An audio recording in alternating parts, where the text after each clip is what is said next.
दिलेली आहे, लोकांना भेटलेली आहे. काय सांग? एकंदरीत मी असं म्हणेन की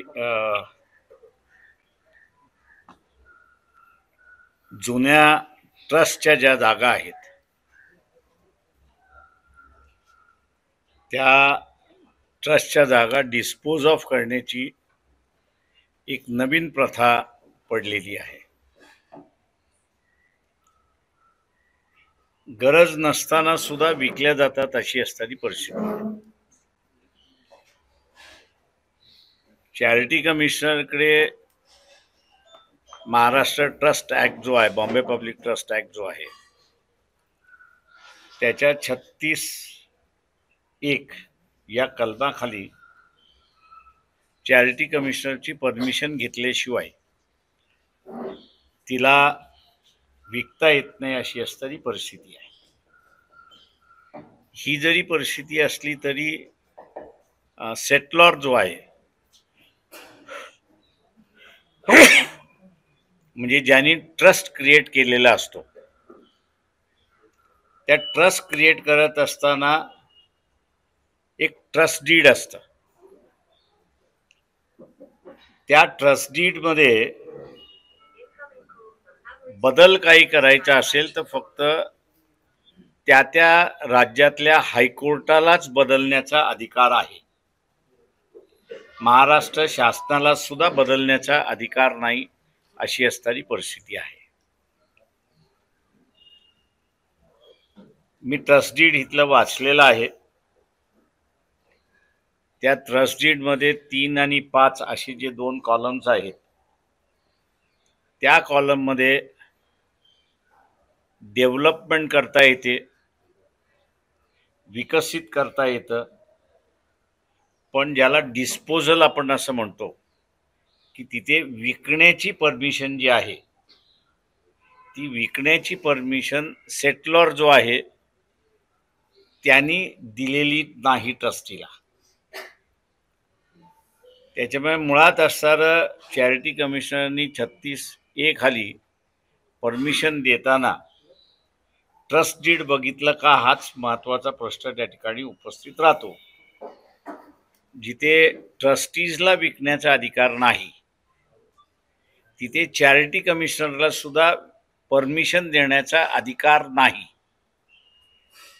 याचं कारण असं आहे की एकदा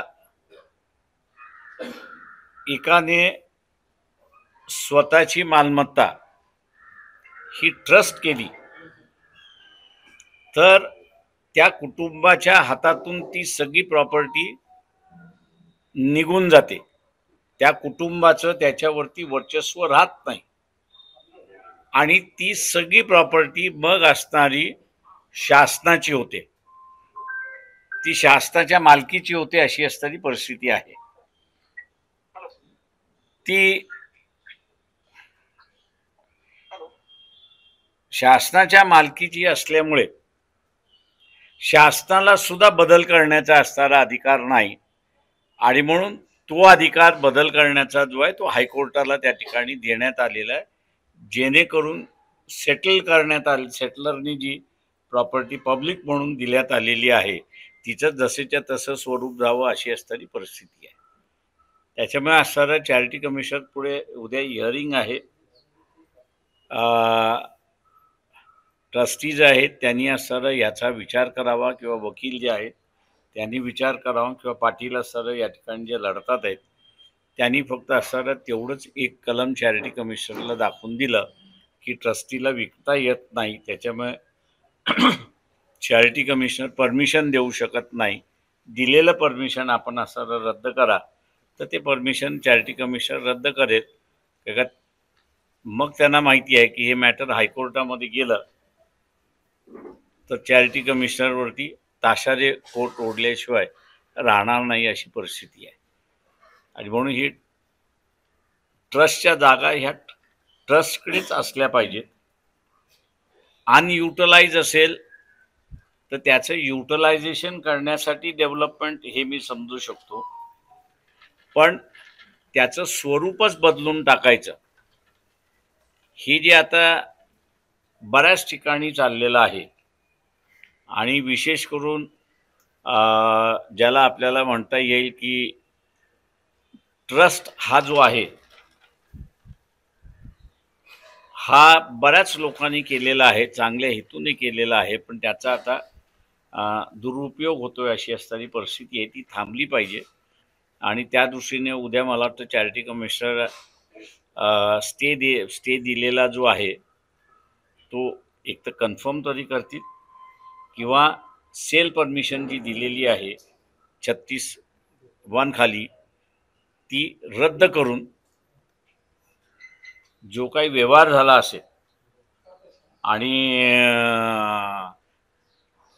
ट्रस्टीजनी टेबलाच्या वरनं टेबलाच्या खालून जे काही घेतलं असेल ते ज्यांच्याकडून घेतले त्यांना असं रिटर्न करायला सांगतील अशी अपेक्षा आपण सगळेजण बाळगू. याच्यामध्ये दोषी कोणाला धरायचे? ट्रस्टी किंवा धर्मदा आयुक्त? धर्मदा आयुक्त मी असं म्हणेन धर्मदा आयुक्ताला याच्यामध्ये अशी परवानगी दिली जाते, म्हणजे धर्मदा आयुक्ताला ह्याच्यामध्ये दोषी धरलं पाहिजे. याचं कारण की ट्रस्टी हा काही मालक नाही, तर हा ट्रस्टी फक्त पूर्ण सगळ्या प्रॉपर्टी चॅरिटी कमिशनर बघू शकत नाही, म्हणून चॅरिटी कमिशनरच्या वतीने कोणीतरी सांभाळलं पाहिजे. आणि ती सांभाळण्याची असणारी कल्पना ही हा आपल्या इथली असणारी ही सिस्टम नाही, तर ही ब्रिटिश सिस्टम आहे. म्हणजे ट्रस्टीशिपची ही जी कल्पना आहे ही ब्रिटिशांची कल्पना आहे. आणि म्हणून त्यांनी असणारं जो कोणी ट्रस्टी करतो तो सरकारला ती प्रॉपर्टी देऊन जातो, सरकारला बघता येणार नाही म्हणून चॅरिटीचं ऑफिस निर्माण करण्यात आलं.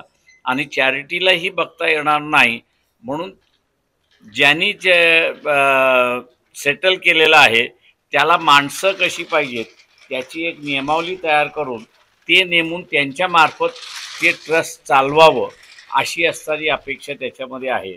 त्याच्यामुळे ट्रस्टीला सुद्धा कुठलीही प्रॉपर्टी विकता येत नाही जर ट्रस्ट डीडमध्ये नसेल तर.